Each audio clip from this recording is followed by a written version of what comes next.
మొదటిది పుస్తకావిష్కరణ, రెండవది హిందీ సాహిత్య భారతి. హిందీ సాహిత్య భారతి అనే సంస్థని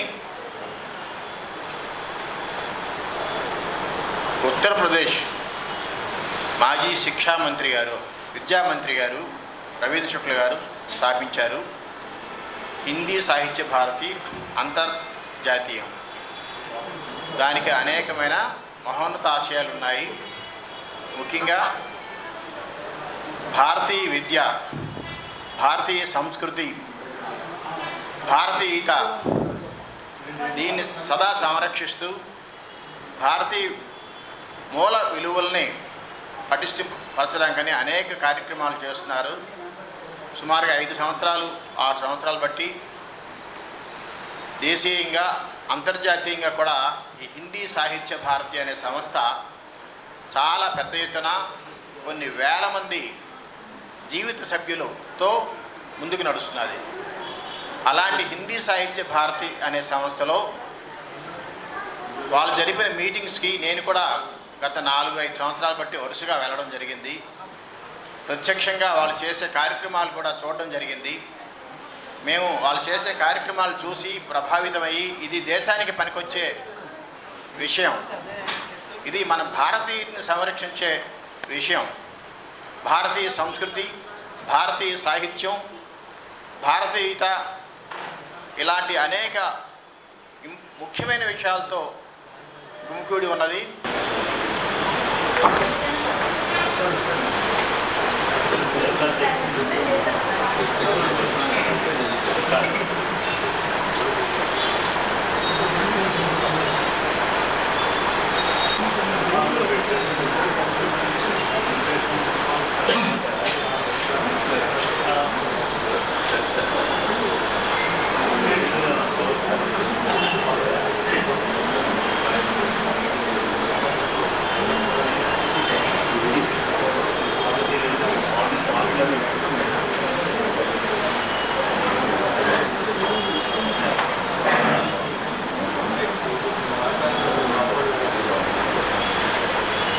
సూర్యారావు గారు, శేఖరమంత్రి ప్రభాకర్ గారు, దయచేసి మీరందరూ కూడా వేదికను అలంకరించి. మట్టి కుండ చెప్పిందట కదా. ఒక ఆయన కుండ దగ్గరికి వెళ్ళి ఇలా అడిగాడట, నువ్వులైనా చల్లగా ఉంటావు, ప్రశాంతంగా ఉంటావు కదా, ఇది ఎలా సాధ్యం? కుండ బదులిచ్చింది, నేను ఎప్పుడూ ఒకటే గుర్తుపెట్టుకుంటాను, నేను వచ్చింది మట్టిలో నుంచి, చివరకు వెళ్ళేది మట్టిలోనికి, మధ్యలో ఆవేశం, గర్వం ఇవన్నీ అవసరమా అని నవ్వుతో జవాబిచ్చింది. సో ఈ 2 చిన్న కథలు నేను 2 నిమిషాలు పట్టింది. క్లుప్తత ఉండాలి. నేను మహాత్మా గాంధీ సెంటర్ అధ్యక్షుడిగా ఉన్నాను. గాంధీ గారిని ఈ రోజున దేశంలో ఏం చేస్తున్నారో మీ అందరికీ తెలుసు. ఆయన మీద లిటరేచర్ ఎంత వచ్చిందో లెక్క వేయటం కూడా కష్టం. ప్రపంచంలోనే ప్రసిద్ధిగాంచిన మహాత్ముడు ఆయన. ఆయన గురించి కొంచెం అపహాస్యంగా మాట్లాడుతుంటే నేను తట్టుకోలేకపోయాను. అందుకోసమని నేను ఇప్పటికే 200 చిన్న కథలు రాశాను గాంధీ గారి మీదనే. ఆ కథలన్నీ కూడా 2 వాల్యూమ్స్లో తెలుగులో వచ్చినాయి. ఇంగ్లీష్లో కూడా అవి ట్రాన్స్లేషన్ అయ్యాయి. హిందీలో వస్తే బాగుంటుందేమో, అది మా జైలిస్ట్ చేస్తే బాగుంటుందేమో. మీకు ఇంట్రెస్ట్ ఉంటే ఓ పబ్లిషర్ని కూడా మీరు సమకూర్చగలిగితే ఆ 200 కథల్ని మీ యూపీకి, ఎంపీకి, రాజస్థాన్కి హిందీకి ట్రాన్స్లేట్ చేసి తీసుకొని వెళ్ళవచ్చని సలహా ఇస్తూ, అది ఆఫరే, అది మీ ఇష్టం. దానికి చాలామంది నాకు పోటీ కూడా ఉన్నారు, మీకు నాకు తెలుసు. ఎందుకంటే నా వినాయకుడు పుస్తకం హిందీలో ట్రాన్స్లేట్ చేసిన ఆవిడ యూపీలో ఉన్నారు. ఆవిడప్పుడే అడిగింది, కానీ అది జయలక్ష్మికి ఇవ్వాల్సింది ఆవిడకి ఇచ్చాను, అందులో జయలక్ష్మికే ఇవ్వాలని నేను అనుకుంటూ ఆ ఆఫరు సోదర జయలక్ష్మికి ఇస్తూ, నేను అప్పుడప్పుడు అధ్యక్ష స్థానంలో ఉన్నాను కాబట్టి మరలా మాట్లాడుతూ ఉంటాను.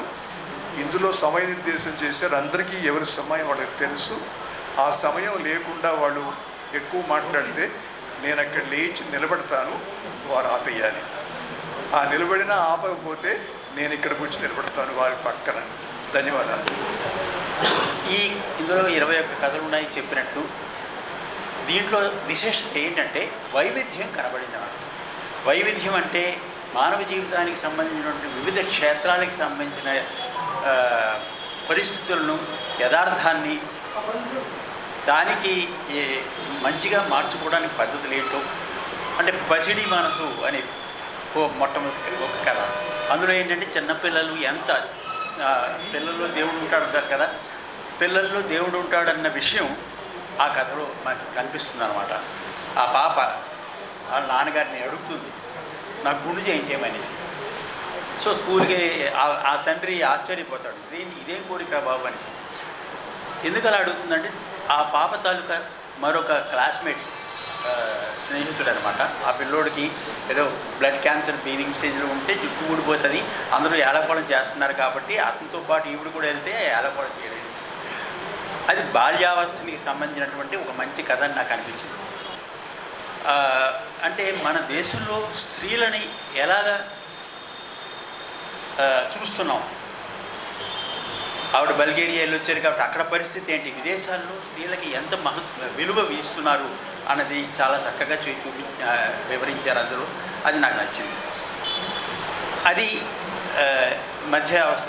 మధ్యస్థితిలో ఉన్నటువంటి వ్యక్తుల గురించి.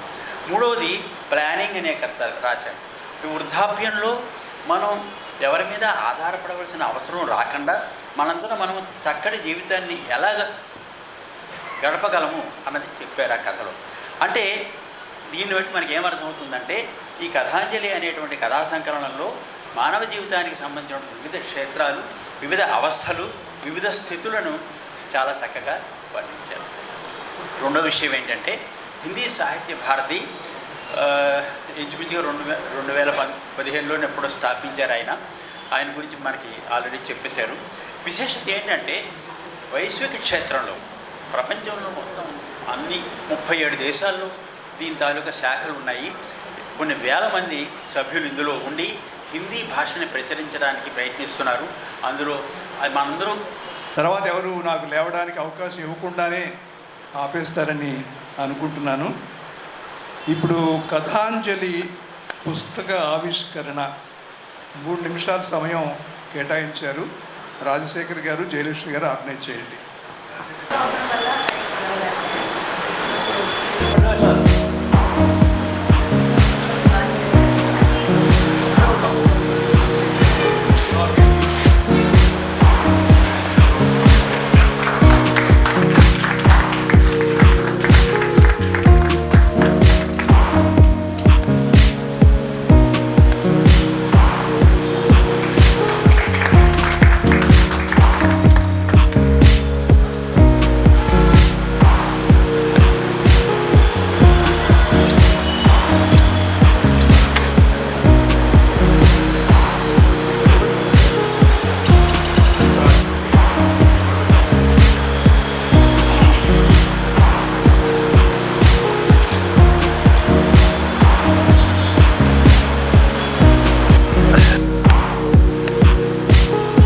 పిసిపాటి కామేశ్వరి జయలక్ష్మి గారు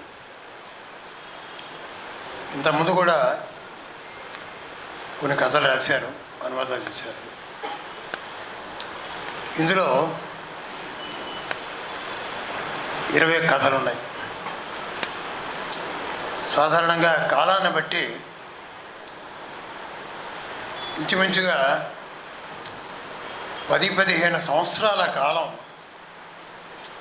సాహిత్య చరిత్రలో ఒక దశగా భావిస్తే ఆ 10 నుండి 15-20 సంవత్సరాల కాలంలో కథల ఇతివృత్తాలు మారుతాయి, కథా రచన శిల్పం మారుతుంది. వాళ్ళు 60లో రాసినట్టుగా ఇవాళ ఆ సబ్జెక్ట్ ఇవాళ ఉండదు. మరో 25-30 ఏళ్ల తర్వాత ఎలాంటి కథలు వస్తామని చెప్పలేం. జయలక్ష్మి గారు మనం ఏదో బుధవారం నాడు సూర్య సాహిత్య కథా కచేరీ కాబట్టి ఇవాళ నేను ఏదో కథ చెప్పాలనుకుని అప్పుడు కూడా ఆడవాళ్ళకి ఏదో కథ ఊహించి రాస్తాం. అలా కాకుండా ఇందులో 3 రకాలైనటువంటి అంశాలు ఉన్నాయి. ఒకటి తన అనుభవాలు. ఏ రచయిత్రికైనా తన అనుభవాలని తానే ఒక అందులో పాత్రగా ఉండి, ఇందులో దాదాపు 4-5 కథల్లో వాడు బల్గేరియా వెళ్ళడం, 2 సంవత్సరాలు అక్కడ పాఠాలు చెప్పడం, అక్కడ బల్గేరియా సాంస్కృతిక వారధిగా తాను పనిచేసిన కాలంలో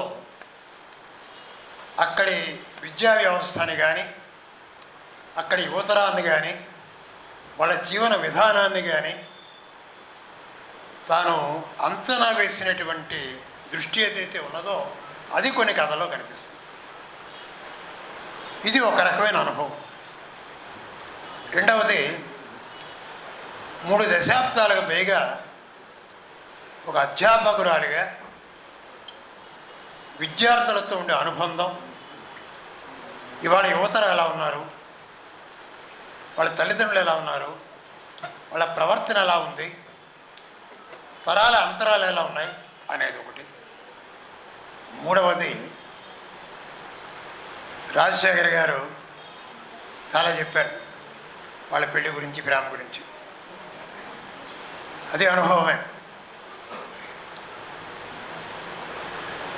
ఇటువంటి ప్రేమ వివాహాల్లోని లేకపోతే వర్ణాంతర కావచ్చు, మతాంతర కావచ్చు, ఖండాంతర కావచ్చు, ఇలాంటి వివాహాల్లో ఉండే సాఫల్య వైఫల్యాలని రెండింటినీ కూడా సమదృష్టితో బేరీజు వేసి కొన్ని కథలు రాశారు.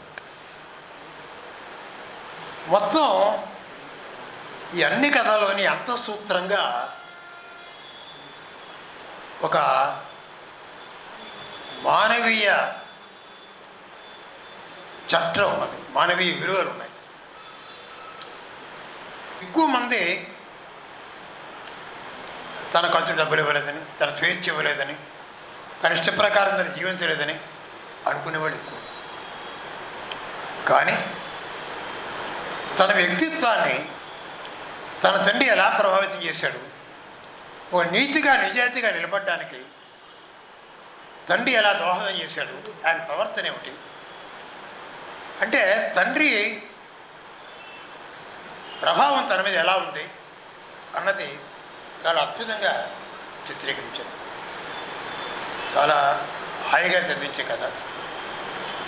అలాగే ఇతర దేశాల్లో, ఆ దేశాలు ఉండే మన సంస్కృతి, అక్కడ సంగీతం, అక్కడ సాహిత్యం,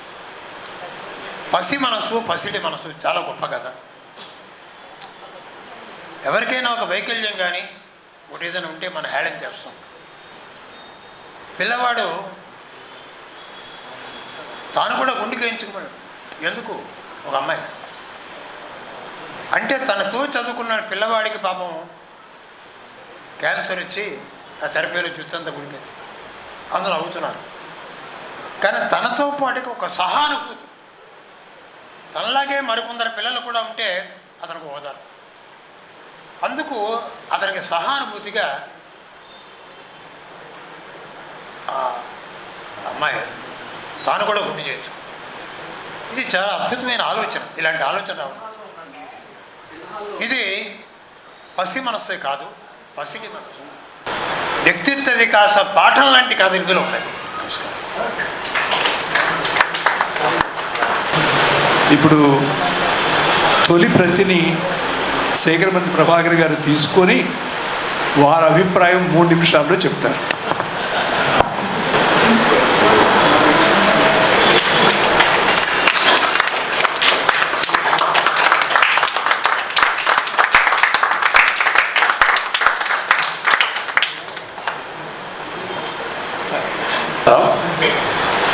మీకు హామీ ఇస్తున్నాను, 3 నిమిషాలు దాటండి. ఈనాటి విలక్షణమైన సాహిత్య సభకు స్వాగతం. సాహిత్య పరమావధి సమాజ సంస్కరణ. ఈ సాహిత్యంలో కూడా చిన్న వచన ప్రక్రియ కథానికకు ప్రత్యేక స్థానం ఉంది. క్లుప్తత, స్పష్టత దాని లక్షణాలు కాబట్టి చదివిన తర్వాత చేసి మానసిక వికాసానికి కలిగిస్తుంది ఈ కథానిక. కథలు వేల సంవత్సరాల చరిత్ర ఉంది. కథానిక శత జయంతి కూడా పూర్తి చేసుకుంది. కథ కల్పితం, కథానిక వాస్తవానికి దర్పణం. వాస్తవాన్ని వ్యాఖ్యానిస్తుంది కూడా. కథ ముడి వజ్రం అయితే కథానిక సానపెట్టిన వజ్రం. కథానికకు ఇవి లక్షణాలు అని గురజాడ చెప్పలేదు, కానీ ఆ లక్షణాలు అర్థమయ్యేలా దిద్దుబాటు కథను రాశారు. సమాజం ఒక మహాసముద్రం లాంటిది.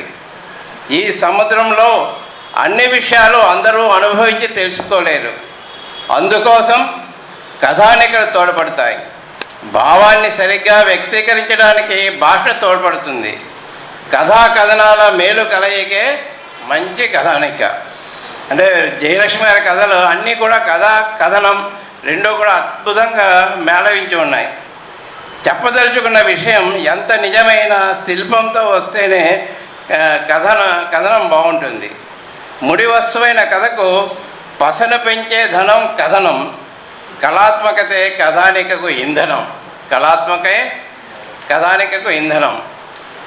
తొలి కథ 1848 నుండి గురజాడ దిద్దుబాటు వరకు కథ నుండి కథానిక మారడానికి సాహిత్యంలో 62 ఏళ్ళ పరిణామక్రమం జరిగింది.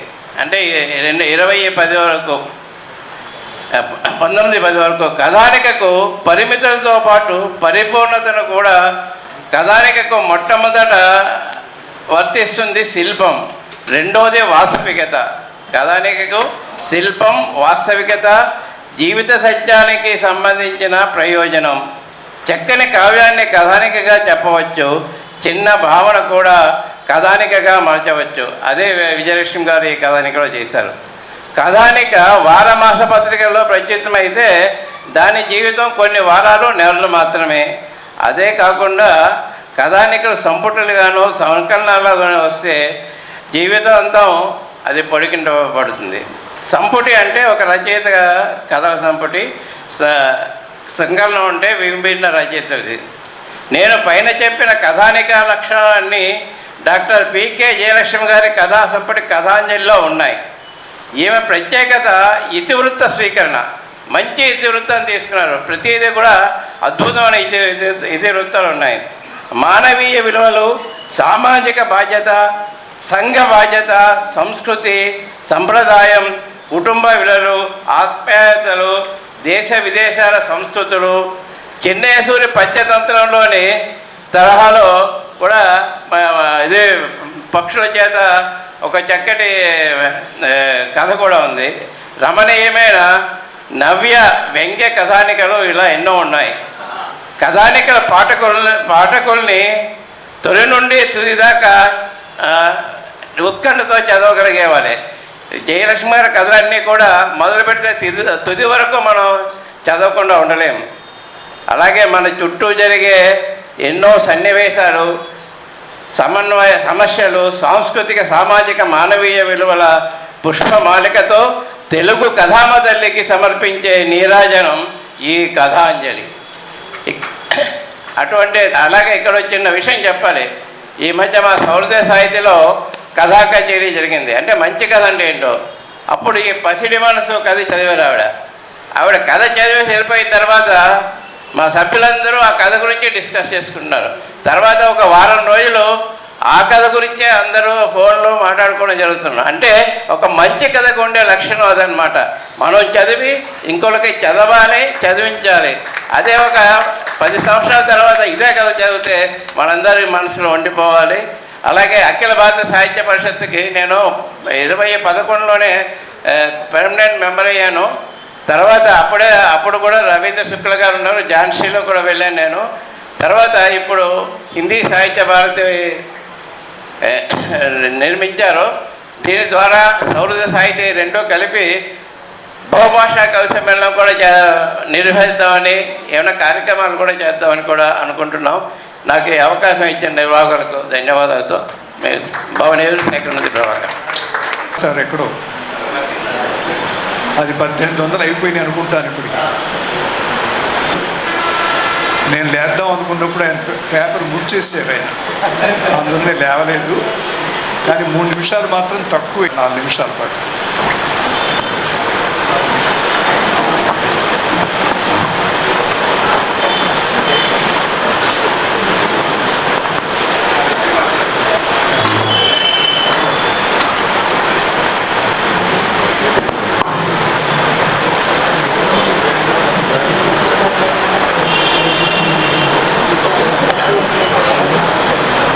సబ్కు జయలక్ష్మికి సభాముఖంగా శుభాభినందనలు తెలియజేస్తున్నాను. ఎందుకంటే మా పరిచయం గురించి ముందర నాయుడు గారు చెప్పారు. అయితే ఈ రోజున ముఖ్యంగా కథ అంటే ఏమిటి, జయలక్ష్మి అంటే ఏమిటి, ఆమె కృషి ఏమిటి అనే విషయాలన్నీ వక్తలు చాలా చక్కగా అభివర్ణించారు. కథకి 2 లక్షణాలు నాకు తెలిసి. ముందు కథ చదివించాలి, తర్వాత ఆలోచింప చేయాలి. ఆ 2 కూడా జయలక్ష్మి కథల్లో సంపూర్ణంగా ఉన్నాయి అనడానికి ఎటువంటి సందేహం లేదు. తర్వాత మనం సాహిత్యంలో చెప్పుకుంటూనే ఉంటాం, సమకాలీనమైనటువంటి సమాజం ప్రతిబింబింపజేయటం, సమకాలీనమైనటువంటి సమస్యలని చెప్పడం. అంతేకాకుండా మిత్రురాలు జయలక్ష్మి చేసినటువంటి మరొక మంచి విషయం ఏంటంటే మంచినే గ్రహించటం. ఇందాక సూర్యారావు మాస్టర్ అన్నట్టుగా మనం సాధారణంగా ఏదైనా ఆక్షేపించడానికి ముందుంటాం, కానీ ఎక్కడికి వెళ్ళినా అక్కడ చెడు ఏముందో చెప్పడానికి ఉత్సాహపడతాం. కానీ అలా కాకుండా మంచి మనస్సుతో, ఒక మంచి అవగాహనతో, అక్కడ ఇక్కడ 2 కూడా చూసినటువంటి అనుభవంతో చాలా చక్కటి ఒక కథా సంకలనాన్ని అందించారు. అందుకు సభాముఖంగా మరొకసారి జయలక్ష్మి అభినందిస్తున్నాను. తనకు ఉన్నటువంటి మంచి లక్షణం ఏమిటంటే అందరినీ కలుపుకుంటూ ఆ మిత్రభావంతో ముందుకు సాగటం. అది ఈ రోజున కనిపిస్తున్నది. చిన్న హాల్ ఎప్పుడూ కూడా ఇంత పూర్తిగా జనంతో, చిన్న హాల్ అయినా ఇంత పూర్తిగా జనంతో ఉండటం చాలా అరుదైనటువంటి విషయం.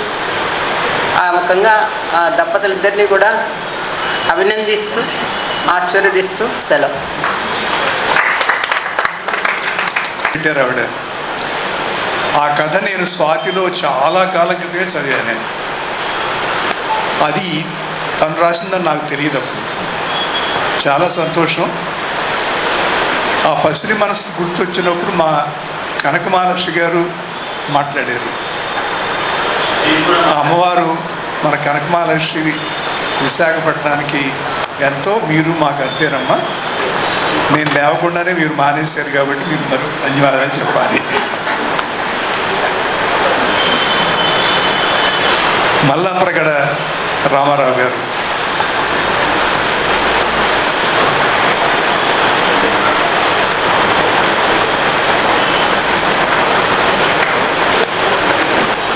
ముందు కథల గురించి మాట్లాడను.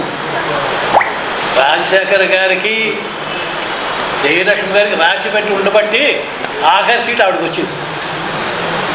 ఇప్పుడు కథల గురించి మాట్లాడతారు. ఇందాక వినబడిందా చెప్పింది? ఇప్పుడు కథల గురించి చెప్తాను. అది కూడా ఒక పితూరితో మొదలెడతాను. ఫిర్యాదు, అద్భుతమైన కథ జయలక్ష్మి గారు పత్రికకి పంపించలేదు. అది కేవలం ఈ సంపుట్లో చూశాను. కనువిపన్న కథ. జాగ్రత్తగా చదవండి ఆ కథ.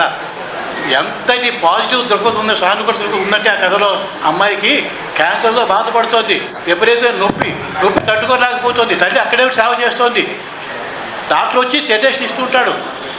ఆఖరికి ఏం చెప్తుంది డాక్టర్కి, డాక్టర్ మీరు ఇలా చేయకండి, ఎన్నాడు బతుకుతుందో తెలియదు, ఈ కాసేపు భారత భరిస్తూనే నా స్నేహితులతో నా తల్లితో గడపడం ఉంటుంది. అంత పాజిటివ్గా మాట్లాడినట్టు చిన్నపిల్ల అద్భుతమైన కథ రాశారు ఆవిడ. అది దురదృష్టమేమో అది అలాగా. ఇప్పుడు నేను ప్రయత్నం చేస్తాను కథ మళ్ళీ నాకు తెలిసి అంతర్జాల పత్రికలో ప్రచురించడానికి ప్రయత్నం చేస్తాను. మంచి కథ అది. ఇంకో కథ ఏంటంటే అది ఇందాక సూర్యారావు చెప్పారు కథలు మారుతుంటాయని. కథలు ఎందుకు మారుతాయంటే పరిస్థితులు మారుతుంటాయండి. నాకు పెళ్లి సంబంధం చూస్తున్నప్పుడు అబ్బాయిల మధ్య గిరాకీ ఉండేది. కథలన్నీ కూడా అమ్మాయికి పెళ్లి కానీ కథలే పెళ్లి నాన్నగా అవస్థపడుతుంటారు. ఇప్పుడు మారిపోయింది. అబ్బాయికి అమ్మాయి దొరకడమే కష్టమైపోతుంది. అలాంటి మంచి కథ ఇవాళ తరుణ్ రాశారు. This is the time for ladies అని ఆవిడ రాశారు. నాకు అమెరికా కార్మిక ఉద్యోగం గుర్తొచ్చింది.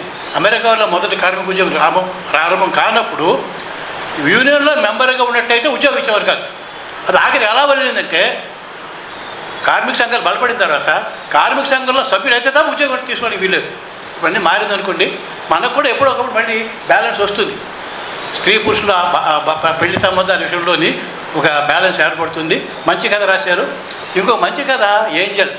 ఎక్కువ కథ మాట్లాడేది ఎందుకంటే నేనే చెప్పాను నియంత్రణ ఉండాలని.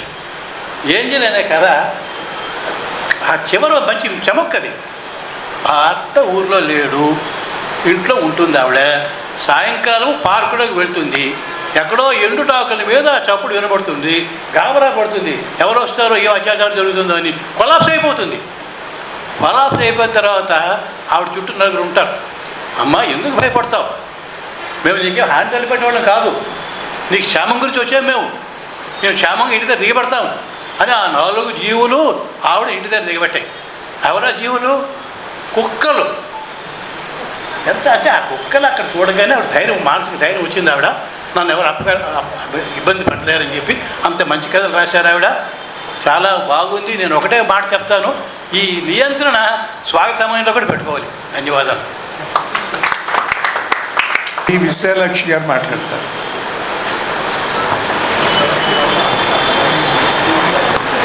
కనకిచ్చిన పెద్దలకు, ముందున్న వేదిక ముందున్న పెద్దలకు అందరికీ నమస్కారాలు. ఇంత విశిష్టమైన సభలో నాకు కూడా చిన్న అవకాశాన్ని కల్పించిన డాక్టర్ జయలక్ష్మి గారికి ముందు కృతజ్ఞతలు తెలియజేస్తున్నాను.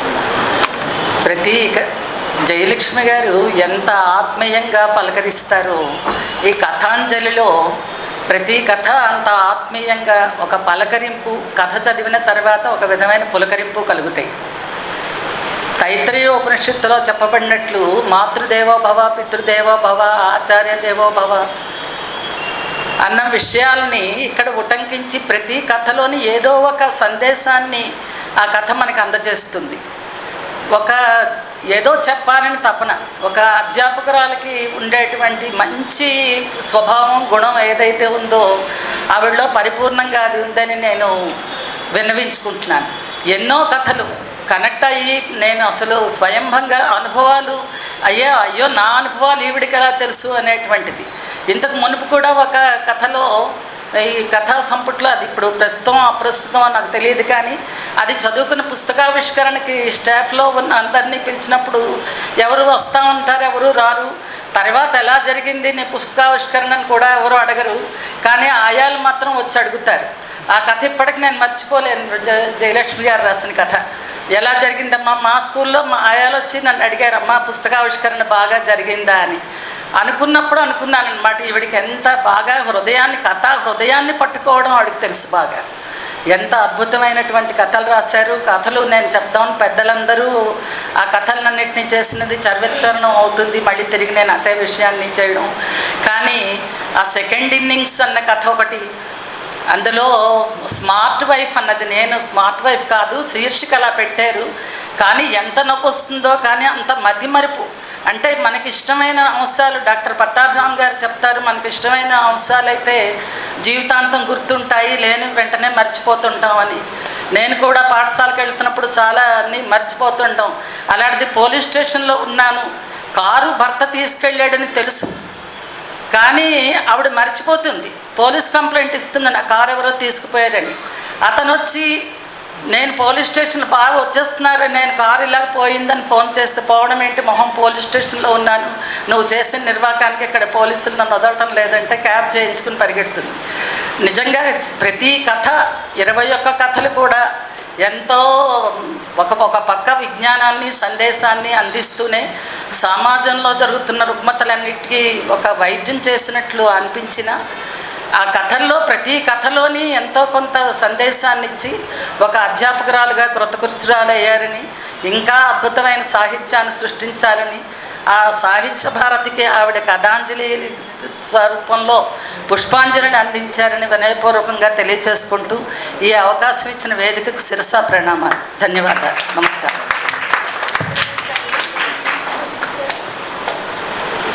విశాలాక్షి గారికి ధన్యవాదాలు.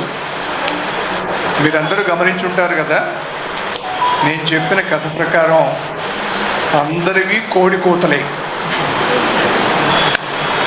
గుర్తుంచుకోవాల్సిన మాటలు అందరూ కూడా ఇప్పుడు మాట్లాడారు. ఒకవేళ కప్పకోతే అని ఉంటే నాదే, ఎందుకంటే ఎక్కువ టైం నేను తీసుకున్నాను కాబట్టి. మాట్లాడేవారి కార్యక్రమాలు అయిపోయినాయి. తర్వాత సభ్యుల పరిచయాలు అవి ఇంకా ఉన్నాయి. రచయిత స్పందన కూడా ఉంది. దానికి ముందు రిటైర్మెంట్ జరిగిన రోజున నేను కూడా అతిథిగా ఉన్నాను అక్కడ. నేను ఆ రోజు రాసిన చదివింది మీరు ఎన్ని ఉండరు బహుశా, అది చదువుతాను. 5 నిమిషాలు పడుతుంది. టైటిల్ జయహో జయలక్ష్మి. సెయింట్ జోసెఫ్ కళాశాలలో విద్యార్థిగా, హిందీ టీచర్గా, ద్వితీయ భాషా శాఖాధిపతిగా డాక్టర్ జయలక్ష్మికి దాదాపు 4 దశాబ్దాల అనుబంధం. ఈ కళాశాల తనకు సెకండ్ హోమ్ లాంటిది. పదవీ విరమణ సందర్భంలో తీపి గుర్తులు ఎన్నో. ఎంతోమంది విద్యార్థులను ప్రతిభావంతులుగా తీర్చిదిద్దారు. తరగతి గదిలోనే కాకుండా సమాజంలో వారిని పరిపూర్ణ వ్యక్తిత్వంతో ఆదర్శ మోడల్గా రూపొందించడంలో కీలక పాత్ర వహించారు. ఈ కళాశాలలో నాకు నచ్చిన టీచర్ అని విద్యార్థినులతో కళాశాల యాజమాన్యం సర్వే చేపడితే మొదటి వరుసలో ఉండేది కరికులం డెవలప్మెంట్, సెమినార్లు, ప్రముఖుల ఉపన్యాసాల నిర్వహణ, సాంస్కృతిక కార్యక్రమాలు, నాటకాలు, నాట్యం, తోట పని, వంట పని, సమాజహిత సేవలు, నాక్ గ్రాడింగ్ సాధనకు ఏర్పాట్లు, కళాశాల శుభ్రత. ఒకటేమిటి, అన్నింటిలో ప్రిన్సిపాల్కు, యాజమాన్యానికి, తోటి అధ్యాపకులకు తలలో నాలుక. జయలక్ష్మి అంటే అతిశయోక్తి కాదు. హిందీ, తెలుగు భాషలలో రచయిత్రి, కవయిత్రి. ఈ రెండింటితో పాటు ఇంగ్లీష్లో కూడా అలవోకగా అందరినీ అలరిస్తూ ప్రసంగించగల వక్త. సాహిత్య రంగంలో తనకంటూ ప్రత్యేక గుర్తింపును సంపాదించి హిందీలో 7, తెలుగులో అప్పటికి 8, ఇది 9 గ్రంథాలు అవుతాయి. 177 వ్యాసాలు ప్రతిష్టాత్మక పత్రికల్లో ప్రచురించారు. ప్రశంసా పత్రాల తయారీలో దిట్ట ఆమె. ఇంతవరకు ప్రజెంట్ చేసిన సైటేషన్స్ అన్నీ ఒక పుస్తక రూపంలో ఇటీవల విడుదల చేసినట్టు గుర్తు. యూజీసీ గ్రాంట్స్ పొంది మేజర్, మైనర్ పరిశోధక ప్రాజెక్టులు విజయవంతంగా పూర్తి చేశారు. 2 పరిశోధక విద్యార్థులు ఆమె రచనలపై పిహెచ్డి చేశారు. అనువాదంలో అందవేశం చెయ్యి, సాహితీ కార్యక్రమాల్లో, కవి సమ్మేళనాల్లో, ఆధ్యాత్మిక సమావేశాలలో జయలక్ష్మి పాత్ర ప్రముఖంగానే ఉంటుంది. సమావేశాలపై పత్రికలు రాసిన రిపోర్టులు ఏ పాత్రికేయులకి తీసిపోవు. ప్రముఖంగా ప్రచురిస్తారు సంపాదకులు. టెక్నాలజీలో ప్రావీణ్యం సంపాదించిన జయలక్ష్మి స్వంతంగా యూట్యూబ్ ఛానల్ ప్రారంభించి 250 చిన్న కథలు కడురమ్యంగా చెబుతుంటారు. బహుముఖ ప్రజ్ఞాశాలి జయలక్ష్మి గారు. నిడదవోలులో జన్మించిన జయలక్ష్మి తండ్రి న్యాయవాది, తల్లి గణిత శాస్త్రంలో ఉద్దండురాలు, అక్కడ ప్రభుత్వ కళాశాల ప్రిన్సిపాల్. రాజమండ్రి, కర్నూలులో తొలి విద్యను అభ్యసించిన తరువాత ఆంధ్ర యూనివర్సిటీ హిందీ శాఖలో స్నాతకోత్తర విద్య పూర్తి చేసి అక్కడే పిహెచ్డి పట్టా పొందారు. హిందీలోనే పిహెచ్డి చేసిన రాజశేఖర్తో ప్రేమ వివాహం. అమెరికాలో సెటిల్ అయిన 2 కుమారుడు, 1 మనవడు, పొందికైన కుటుంబం.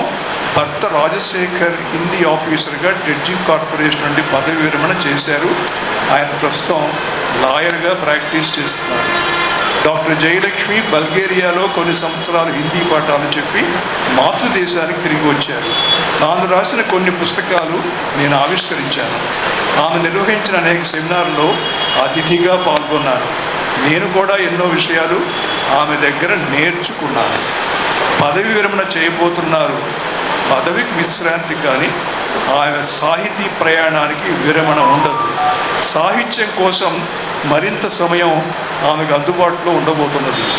కాలేజీ యాజమాన్యం వారు పదవీ విరమణ చేసిన జయలక్ష్మిని వదలరు. ఏదో కెపాసిటీలో ఆమె సేవలు పొందటానికి ప్రయత్నం చేస్తారు. ఈ మాట ఆ కాలేజీ ప్రిన్సిపాల్ గారు విన్నారు. ఆ ప్రిన్సిపాల్ గారు కూడా నా స్టూడెంట్. జయలక్ష్మి గారిని పిఆర్ఓగా అపాయింట్ చేశారు. ఈ రోజున పబ్లిక్ రిలేషన్స్ ఆఫీసర్గా ఆ కాలేజీని ఇంకా ఎత్తుకు తీసుకెళ్తున్నారు జయలక్ష్మి. ఈ గ్రంథం వారి మనవడికి అంకితం చేశారు. సంతోషం అమ్మా. మీకు నేను అధ్యక్షుడిగా నా సేకరణ ప్రభాకర్ గారు మీకు సన్మానం చేసినట్టు మీరు మాట్లాడారు.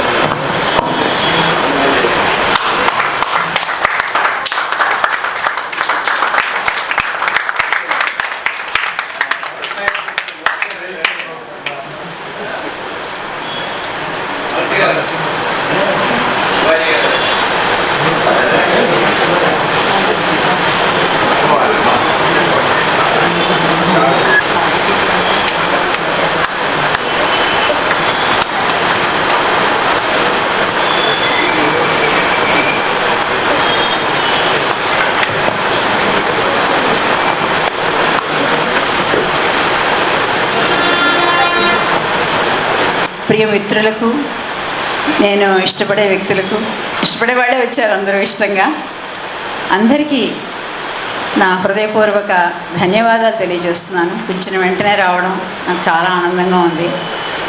రచయిత్రి స్పందన అన్నారు. నాకు ఇంకొక బాధ్యత కూడా ఉంది. ఆంధ్రప్రదేశ్ హిందీ సాహిత్య భారతి అనే సంస్థకి నేను అధ్యక్షురాలిగా ఉన్నాను. నా ఆహ్వానాన్ని మన్నించి వచ్చిన హిందీ సాహిత్య భారతి వారందరికీ కూడా చిన్న సన్మాన కార్యక్రమం తలపెట్టాను. ఇప్పుడు రచయిత్రిగా అంటే ఈ కథాంజలిలో కథల గురించి చాలా చక్కగా అందరూ మాట్లాడారు. అందరికీ నచ్చిన కథ పసిడి మనసు.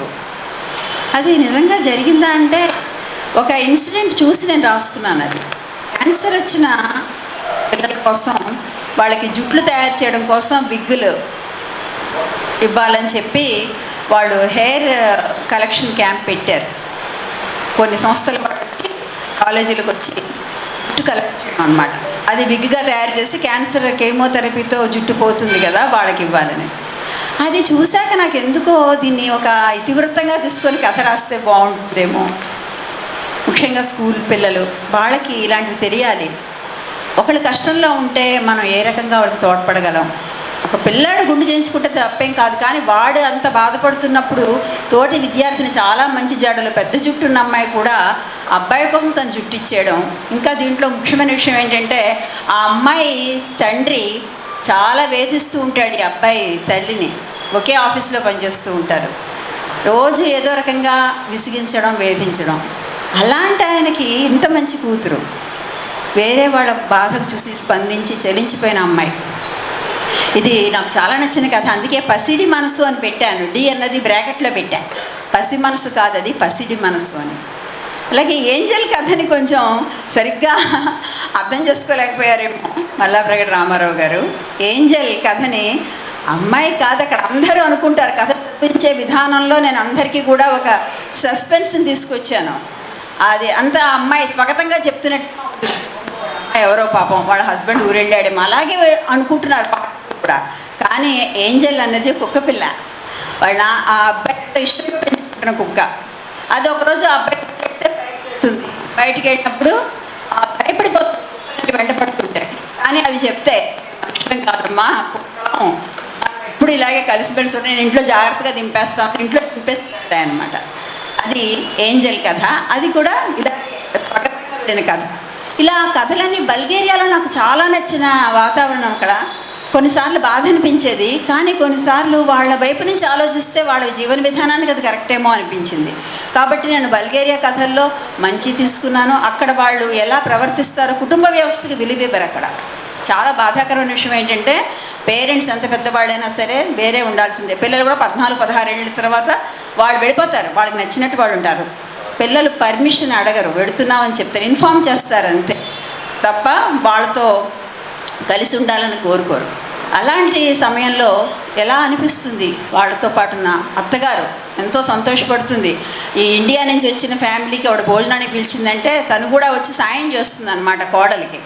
కానీ ఆ కోడలు ఏంటంటే సాస్ భీ కభీ బహూ థీ అనేదో సీరియల్ చూసి నేను కూడా అలాగే చేయాలనుకొని వంటలకు కావాల్సినప్పుడు మాత్రమే పిలిపిస్తుంది అత్తగారిని.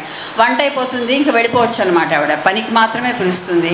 అది చాలా బాధపడుతుంది ఈ అమ్మాయి. చావు చావు ఆ కథ పేరు. చావు చావు అంటే బల్గేరియన్ భాషలో బాయ్ బాయ్ అని. కానీ ఆ చావు చావు అన్నప్పుడల్లాట స్రవంతి హీరోయిన్కి పెట్టుకున్న పేరు నీ చావు నువ్వు చావు అన్నట్టుగా అనిపిస్తుందిట.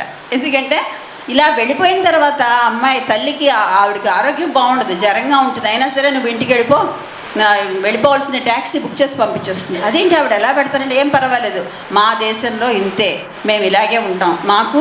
కానీ ఆవిడ చీర కట్టుకుంటుంది, అన్నీ చేసుకుంటుంది, ఇండియాని ఫాలో అవుతూ ఉంటుంది.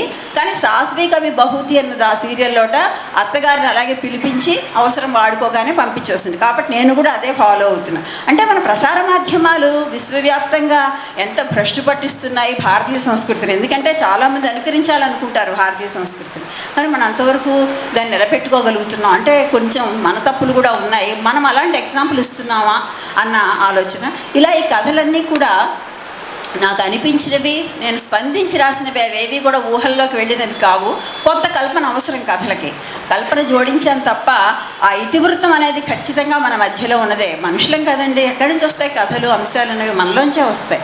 వాటిని నేను ఒక రకంగా దిద్దుకుంటూ సరి చేసుకుంటూ కూర్చుకుంటూ వెళ్ళాను. ఈ కథలు ఆవిష్కరణ మేడం నాకు చాలా ఇష్టమైన కథ. కథా సంకలనానికే నేను కథా సంపుటి అనాలి, సారీ కథా సంకలనం కాదు, పొరపాటున బ్యానర్ మీద సంకలనం వచ్చి, సంకలనం అంటే అందరూ రాసిన కథల నుంచి, కానీ పుస్తకం మీద మాత్రం కథా సంపుటనే వేశాం. అయితే ఆ ఆవిష్కరణ కథలో కూడా అంతే, అందరూ వస్తామంటారు, అందరిని ఇన్వైట్ చేస్తుంది. నా బుక్ రిలీజ్ రారా, ఫస్ట్ టైం అనమాట బుక్. దానికి ఎల్ఆర్ స్వామి గారు ముందు మాట రాశారు ఆవిష్కరణ కథా సంకలనాన్ని కూడా ఆ పేరే పెట్టాను. కానీ అందరూ ఏమైనా పార్టీ ఇస్తావా, మా భోజనాలు ఉంటాయా, ఏంటి వస్తే ఏం చేస్తావు, ఎంత డబ్బులు వస్తాయి ఏంటి, పుస్తకం అమ్మితే, ఇలా అంటారు తప్ప రావాలని ఎవరు కోరుకోరు. కానీ ఒక పని మనిషి, ఆ అమ్మాయి రూమ్ తుడిచే ఆయా, రోజు రూమ్ తుడిచి నీళ్ళు పెడుతుంది, వచ్చేస్తుంది. వచ్చి ఫస్ట్ బుక్ ఎవరు కొనుక్కుంటారంటే దాంట్లో 50 రూపాయలు ఇచ్చి కొనుక్కుంటుంది. ఆశ్చర్యంగా అడుగుతుంది, ఎందుకు నువ్వు కొనుక్కున్నావు, నీకు చదవడం రాదు కదా అని అమ్మాయి మర్నాడు అడిగితే, నాకు రాకపోతే ఏటమ్మా, నా కోన్ లేడేటి, ఆడు చదివి పడతాడు నాకేటి అని, అంత చక్కగా చదువు రాకపోయినా నువ్వు ఇంత చక్కగా మాట్లాడతావు, ఇంత బాగా కథలు రాస్తావు, నేను ఆ మాత్రం 50 రూపాయలు ఎట్టి పుస్తకం కొనుక్కోలేనేటి అని అడిగే విధానం రాజులమ్మలో ఆవిడికి అక్షరం ముక్క అక్షరం విలువ తెలియజేస్తున్న అపర సరస్వతిలా అనిపించింది అనే కన్క్లూషన్తో పెడుతుంది. అది నాకు చాలా నచ్చింది కదా. తర్వాత కొంచెం ప్రాబ్లం అయింది, మమ్మల్ని ద్వేషించి రాసామని కొందరు ఫీల్ అయినది కూడా జరిగింది. కానీ ఇది జనరల్గా జరిగేదేనండి. మనకి ఎన్ని పనులున్నా మానుకొని ఒక కార్యక్రమానికి వెళ్ళాలంటే పర్సన్ మీద ఇంట్రెస్ట్ ఉండాలి, మనకి తీరిక ఉండాలి, ఓపిక ఉండాలి.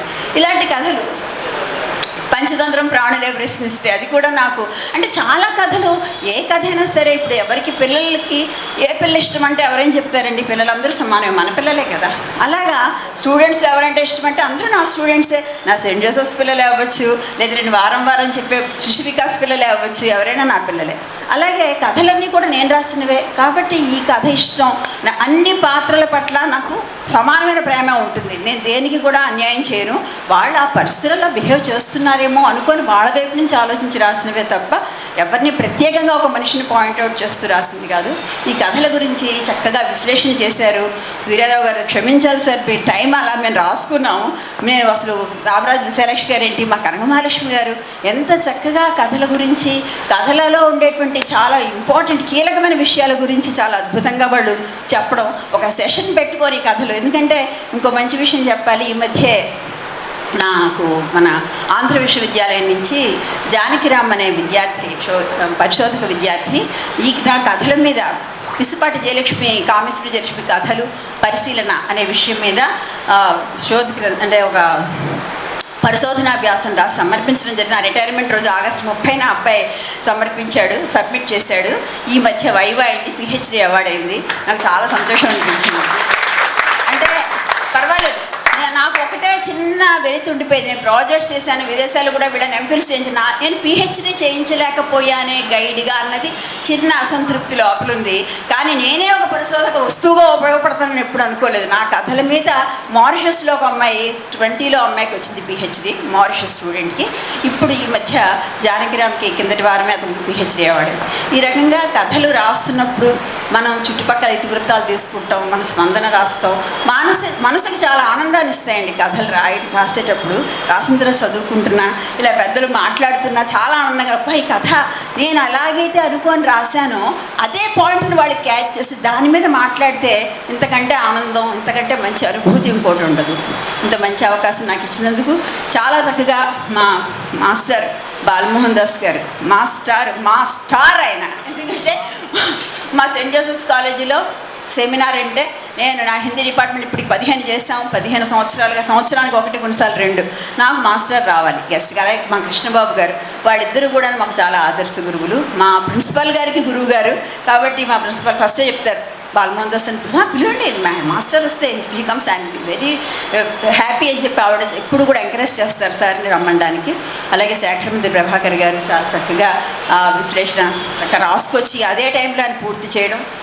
అందరికీ కూడా మన మనస్ఫూర్తిగా కృతజ్ఞతలు తెలియజేస్తూ ఇప్పుడు అసలైన కార్యక్రమం నాది.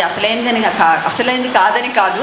ఇప్పుడు హిందీ సాహిత్య భారతి మేము 2020లో ఇది మొదలైందండి. రవీంద్ర శుక్ల గారని, ఆయన ఉత్తరప్రదేశ్ పూర్వ విద్యామంత్రి, ఆయన సారథ్యంలో హిందీని వసుధైవ కుటుంబక భావనతో సనాతన ధర్మాన్ని ప్రచారం చేయడం కోసం, మానవ విలువల కోసం, భారతీయ భాషల్ని పరిరక్షించే ఉద్దేశంతో కేవలం హిందీయే కాదు, హిందీ మరియు భారతీయ భాషలు. సంధ్య థ్యాంక్ యూ, వచ్చావు. మా 100వ సభ్యురాలు ఇవాళే ఆవిడ నమోదయ్యారు మా హిందీ గ్రూప్లో.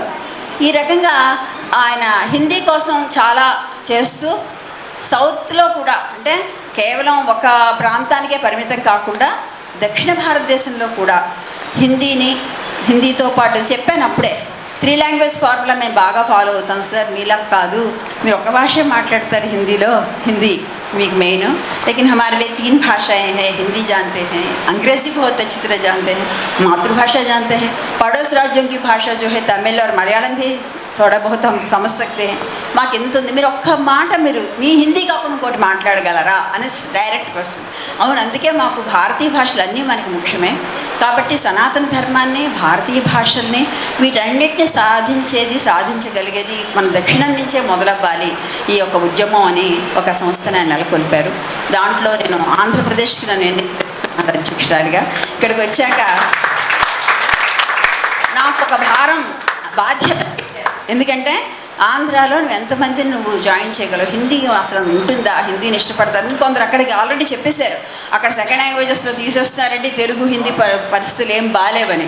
అలాంటి నేపథ్యంలో ఒక సవాలు విసిరినట్టుగా మీరు చేయగలరా అని అడిగినప్పుడు నేను చేయగలను అనుకున్నాను. ఎందుకంటే నా ధైర్యం నా ఆంధ్ర వాళ్ళు ఖచ్చితంగా నాకు నిలబడతారు. ఎందుకంటే నా సెమినార్స్కి అందరూ వచ్చారు, ఎవరు అడిగినా కనీసం ఎందుకు రావాలి, దీనివల్ల మాకేంటి అన్న ప్రశ్న లేదు, చక్కగా వచ్చారు.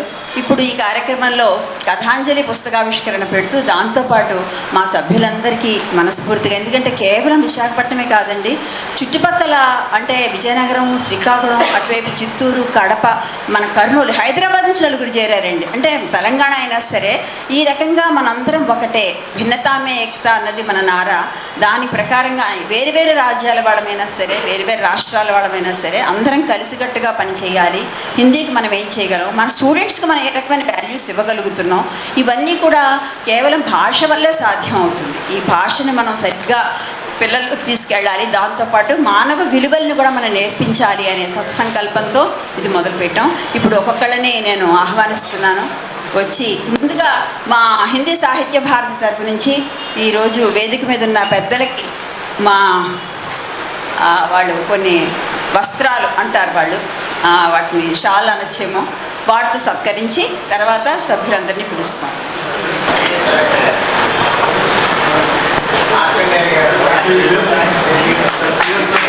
हिंदी साहित्य भारती के मानद अध्यक्ष के रूप में हम आचार्य बालमोहन दास जी का सम्मान कर रहे हैं। अभी सहृदय साहित्य एक ऐसी संस्था है, यहाँ पे बहुत ही सक्रिय संस्था है हमारे विशाखापट्टनम में, और उनके अध्यक्ष हैं डॉक्टर शेखर मंदिर और उनका सम्मान कर रहे हैं। बहुत बहुत धन्यवाद सर, आप हमसे जुड़े हैं और बहुत जल्दी ही हम आने वाले दिनों में एक बहुभाषा कवि सम्मेलन का आयोजन करना चाहते हैं। अगस्त 15 तय किया गया डेट। अभी बालमोहन दास जी द्वारा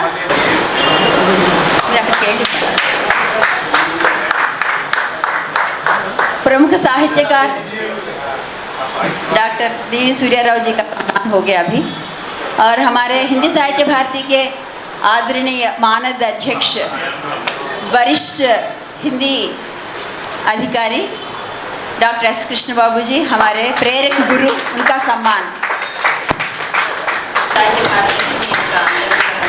కోరుకుంటున్నాం।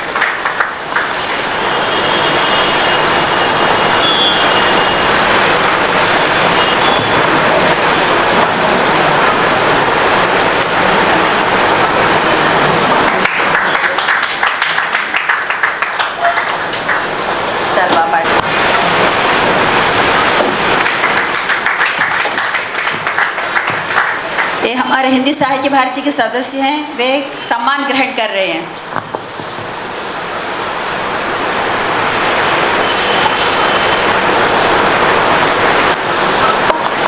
మాస్టర్ బీవీకే కళాశాలలో సేవలు అందించారు, సంస్కృత అధ్యాపకులుగా, మంచి సాహితీవేత్తగా చాలా ఖ్యాతి గడించారు। ఆయన మన హిందీ సాహిత్య భారతి మెంబర్గా రావడం ముదావహం।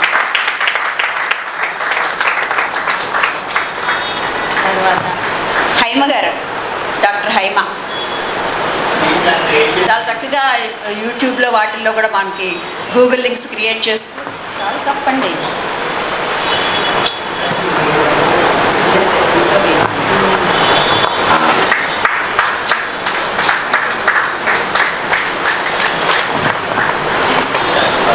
థ్యాంక్ యూ హైమ గారు। ఆరోగ్యం బాగాలేకపోయినా సరే ఆవిడ తన సహాయ సహకారాలు అందిస్తూ వచ్చారు। చాలా మంచి కథలు అనువాదాలు చేస్తున్నారు ఈ మధ్య, చాలా ఉత్సాహంగా గౌతమ బుద్ధుడి గురించినవి చాలా చక్కగా ఆవిడ రచిస్తున్నారు। మంచి గాయని మేడం మా హిందీ సాహిత్య భారతికి కోశాధ్యక్షురాలు, అంటే ట్రెషరర్।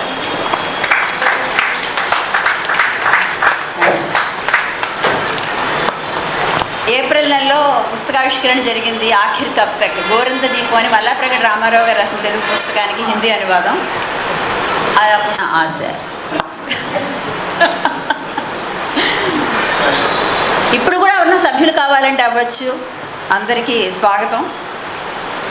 చాలా మంచి విషయాలు అందరూ షేర్ చేసుకోవడానికి మంచి వేదిక, మీవి మేము వింటాం, తెలుసుకుంటాం, మాకు మీరు మంచి సలహాలు సూచనలు ఇవ్వచ్చు।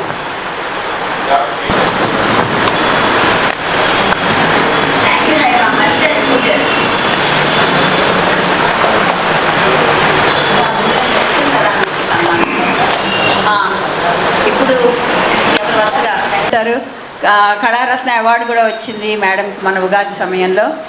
చాలా సహృదయరాలు, ఆత్మీయురాలు। హిందీ సాహిత్య భారతి అనగానే రెండో ఆలోచన లేకుండా నేను జాగ్రత్త జయలక్ష్మి అని చెప్పారు, హిందీలో కూడా ఉంటుంది। ఇద్దరు కలిపి కూర్చోబెడతామా? ఇంకెవరు?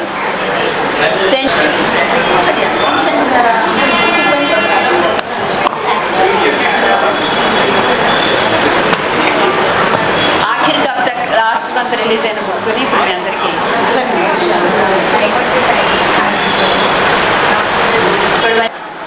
హిందీ అధ్యాపకురాలు అక్కడ చాలా చక్కగా హిందీకి వేదుల వాసుదేవరావు గారు।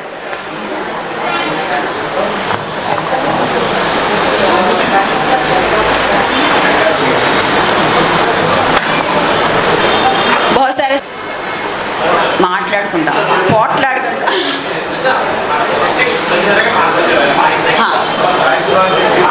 చెప్పండి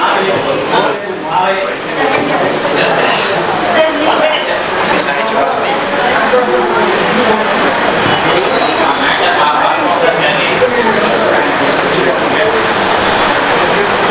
అందరికీ నమస్కారం. కూడా వస్తారంటే పొజిషన్లో ఉన్నారు. ఆయన కూడా చాలామందిని జాయిన్ చేశారు. మాతో పాటు షిరిడి కూడా వచ్చారు. ఇలా ప్రతి ఒక్కళ్ళు ఇతోధికంగా వాళ్ళ వంతుగా చేరుతూ ఇంకొక ఇద్దరిని కూడా జాయిన్ చేస్తున్నారు స్టాలిన్లో చెప్పినట్టు. నాన్నగారు అనేక మంది సుమారుగా 400-500 మంది హిందీ టీచర్స్ ఆయన వాళ్ళ నాన్నగారి దగ్గర శిక్షణ పొంది ఇప్పుడు హిందీ టీచర్స్గా పనిచేస్తున్నారు. వీళ్ళ ఇద్దరు అన్నదమ్ములు కూడా హిందీ టీచర్సే. వేదికను అలంకరించినటువంటి పెద్దలందరికీ నమస్కారం. మా గురువు thank you sir. Thank you. మిత్రురాలు అడిగిన వెంటనే జాయిన్ అయ్యారు. పనిలో కూడా దిగిపోతున్నారు. నెక్స్ట్ ఏం చేయాలి, మనం ఏం చేద్దాం, కార్యక్రమ ప్రణాళిక. చాలా సంతోషం భాను గారు.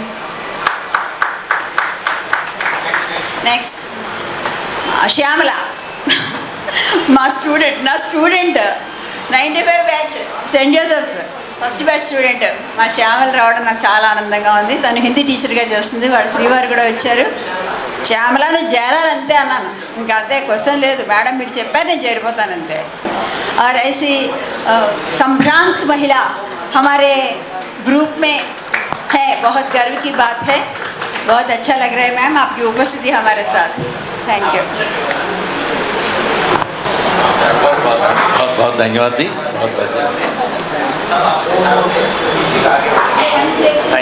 धन्यवाद जी. ఈ సందర్భంగా బ్రహ్మ మేడం గారికి కూడా ధన్యవాదాలు తెలియజేస్తున్నాను. మంచి సంస్థకు పరిచయం చేశారు.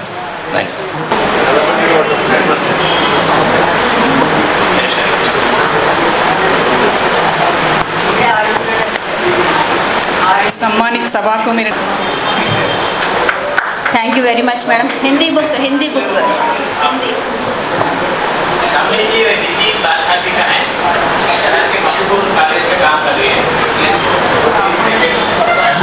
गायत्री विद्या मैं इधर लीलावती मैडम దగ్గరే PhD చేశా.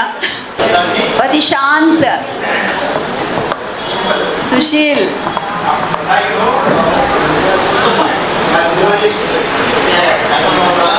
मौन योगी की तरह काम करता रहता है. धन्यवाद रवि.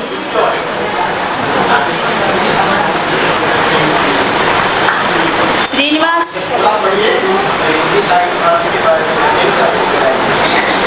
वाइस प्रेसिडेंट इवड़ उपाध्यक्ष सन्मान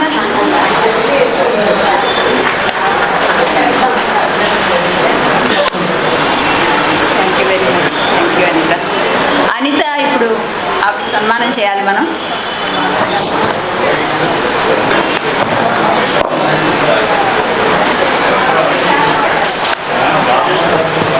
మా కాలేజీలో ఏ సెమినార్ అయినా సరే గాయత్రి కాలేజ్ అంటే కాన్ఫిడెంట్ అనమాట. నాకు సెయింట్ జోసెఫ్స్ తర్వాత గాయత్రి కాలేజే. వాడు స్టాఫ్ ఏంటి, స్టూడెంట్స్ అందరూ చాలా యాక్టివ్గా పార్టిసిపేట్ చేస్తారు. చాలా సంతోషం. ఇప్పుడు మా హిందీ సాహిత్య భారతిలో కూడా 7-8 మంది గాయత్రి లెక్చరర్స్ జాయిన్ అయ్యారు. వాడు ఇంకా వేరే వాళ్ళని కూడా జాయిన్ చేస్తున్నారు. Thank you very much Gayatri. అందరూ ఉండాలి. बहुत बहुत धन्यवाद उमा रानी जी.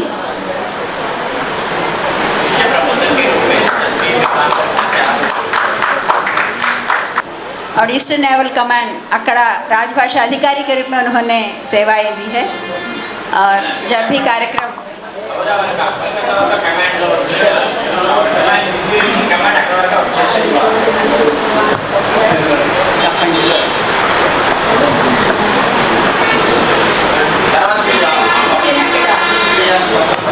చెప్తాను.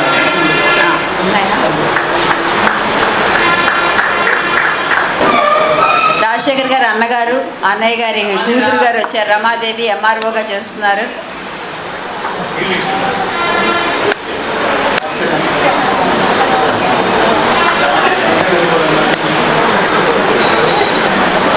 దమ్మరం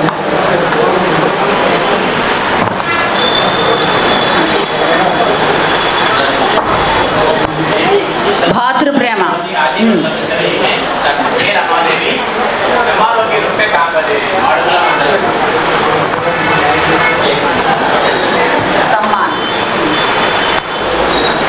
చూసినా ప్రశంసిస్తూ ఉంటుంది, పిన్ని మీరు బాగా చేస్తారు, పిన్ని మరి చక్కగా నేర్చుకుంటారు మీ దగ్గర అని.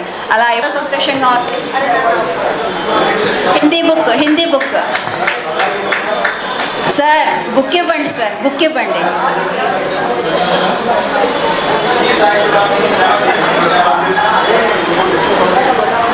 థ్యాంక్ యూ అండి. ఇవాళ 90 వరకు 95 వరకు అయింది, ఇంకా 5 చెప్పేద్దరుగా. సంధ్య మా 100 మెంబర్ వచ్చేసిందండి. సుధా ఎలాగా మాకు 98, ఇంకా ఈ 2 రన్స్ ఎలాగనగానే వెంటనే ఈవిడ హిందీ లెక్చరర్గా చేస్తున్నారు, లాయర్గా కూడా కొన్నాడు చేశారు, వెంటనే చేరారు. చాలా చాలా సంతోషం సంధ్య. శతకం పూర్తయిందండి ఈవిడ వల్ల ఇవాళ. అవునా, 101 105 వచ్చారు, వాడు రాలేదు వాడ. నమ్మకంతో మీరు అవుతారనే ఆశతో సన్మానం చేస్తున్నాం సార్, నిరాశపరచకండి. చక్కగా వచ్చి అడిగారు ఏం చేయాలి మెంబర్ అవ్వాలంటే అని.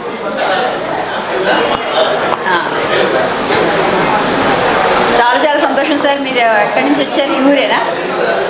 Okay sir, thank you. Next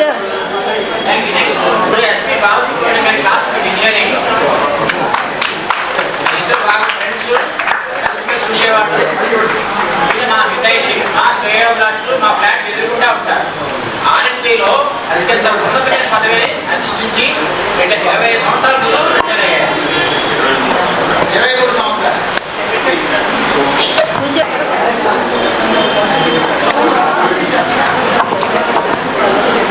ఇంకెవరన్నా ఉండిపోయారా? దయచేసి ఒకసారి చూడండి, పక్క వాళ్ళ మెడలో కండుగా ఉందో లేదో చూసి వాళ్ళని తోయండి ముందుకి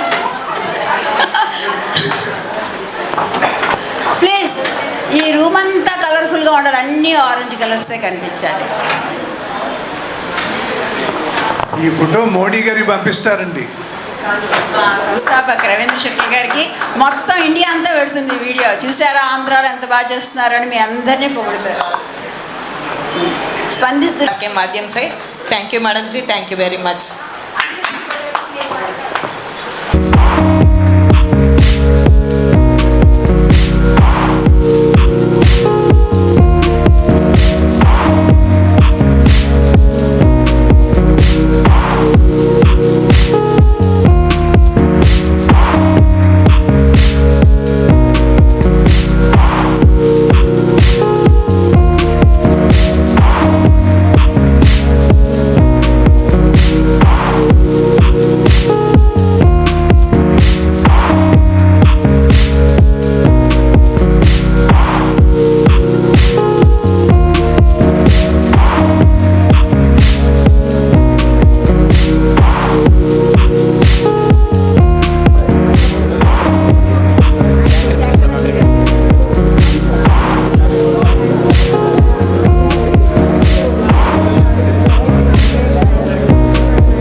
జయలక్ష్మి, విశాఖపట్నం సెయింట్ జోసెఫ్స్ మహిళా కళాశాలలో పిఆర్ఓగా సేవలు అందిస్తున్నాను.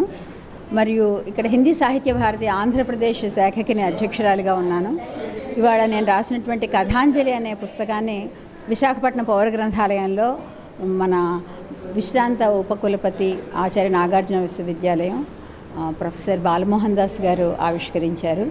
వారితో పాటు హిందీ సాహిత్య భారతి గౌరవ అధ్యక్షులు డాక్టర్ ఎస్ కృష్ణబాబు గారు, సహృదయ సాహితీ అధ్యక్షులు శేఖరమంత్రి ప్రభాకర్ గారు, తర్వాత ప్రముఖ సాహితీ విశ్లేషకులు సాహితీ రత్నాకర డాక్టర్ దామెర సూర్యారావు గారు సమీక్ష చేశారు. ఈరోజు ఈ కార్యక్రమానికి చాలామంది 100కు పైగా వచ్చి కార్యక్రమాన్ని దిగ్విజయంగా నిర్వహించడంలో సహాయం అందించారు. ఇకపోతే హిందీ సాహిత్య భారతి అనేది డాక్టర్ రవీంద్ర శుక్ల ఉత్తరప్రదేశ్ మాజీ విద్యాశాఖ మంత్రి నేతృత్వంలో మానవ బంజాయ జగ్ సారా ఏ పావన్ సంకల్పే హమారా అనే సంకల్పంతో అనే ధ్యేయంతో వసుధైవ కుటుంబక భావనతో భారతదేశంలోనే కాకుండా వివిధ దేశాల్లో 37 దేశాల్లో ఈ సంస్థ కార్యక్రమాలు నిర్వహిస్తోంది. అంటే మన హిందీ మరియు భారతీయ భాషలను ప్రోత్సహించడం, దాంతోపాటు భారతీయ సనాతన ధర్మాన్ని విశ్వవ్యాప్తంగా పరిచయం చేయడం, ఇవన్నీ కూడా వారి లక్ష్యాలుగా ఉన్నాయి. మానవత్వమే ప్రధానంగా తీసుకొని ఈ కార్యక్రమాన్ని వాళ్ళు నిర్వహిస్తున్నారు. ఈ విషయంలో అందరికీ కూడా సహాయ సహకారాలు అందించాలనే కోరికతో ఆంధ్రప్రదేశ్ నుంచి నన్ను వారు అధ్యక్షురాలుగా ఎంపిక చేయడం జరిగింది. హిందీని, భారతీయ భాషని ముందుకు తీసుకువెళ్ళడంతో పాటు భారతీయ సనాతన సంప్రదాయాన్ని కూడా చక్కగా విద్యార్థుల్లో, యువతలో తీర్చిదిద్దే అవకాశం వారు మాకు కల్పించినందుకు డాక్టర్ रविंद्र शुक्ल गारी मैं धन्यवाद తెలియజేస్తున్నాం. मैं हृदय से डॉक्टर रविंद्र शुक्ल जी के प्रति आभार व्यक्त करती हूँ, जिनके शुभ संकल्पना से ये संस्था खोली गई है. जैसे 2020 में ये संस्था शुरू हुई है, तब से लेकर वे एक साधक के रूप में सबको जोड़ते हुए ये संस्था का निर्वहन कर रही है. हमें तो उन्होंने हमारा चयन किया गया उनके द्वारा और हम बहुत अच्छे कार्यक्रम कर रहे हैं. यहाँ पे 100 से ज़्यादा लोग पिछले महीने से आज तक 100 से ज़्यादा सदस्य जुड़ गए हैं. वे सब एक ही संकल्प के साथ काम कर रही हैं. हिंदी को बढ़ावा मिले, भारतीय भाषाओं को प्रधानता मिले, इसी शुभ संकल्प से वे काम कर रही हैं. इससे मैं बहुत ही धन्यवाद देती हूँ. కార్యక్రమించినటువంటి ఈరోజు కార్యక్రమంలో హిందీ సాహిత్య భారతి సభ్యులందరికీ కూడా సన్మానం చేయడం జరిగింది. వారు ఇచ్చినటువంటి శాలువాలు కప్పి పుస్తకాలు అందించడం జరిగింది. అందరూ కూడా సంతృప్తి వ్యక్తం చేశారు. ఇంత మంచి కార్యక్రమాన్ని చేసినందుకు డాక్టర్ రవీంద్ర శుక్ల గారికి ధన్యవాదాలు తెలియజేస్తున్నాను.